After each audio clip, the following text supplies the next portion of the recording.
Tire'nin Ayaklıkırı köyünde. Ayaklı köyü. Ayaklı. Niye Ayaklı demişler ki?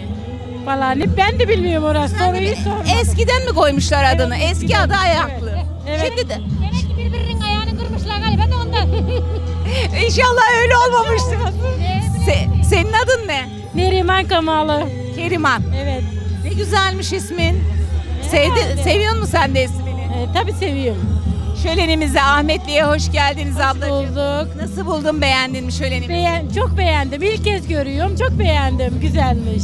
Zaten biz de ilk kez yapıyoruz. Birincisini Öyle. yapıyoruz. Öyle. Yerde pek güzel çamların Tabii. altına oturup. Güzel çocuğum.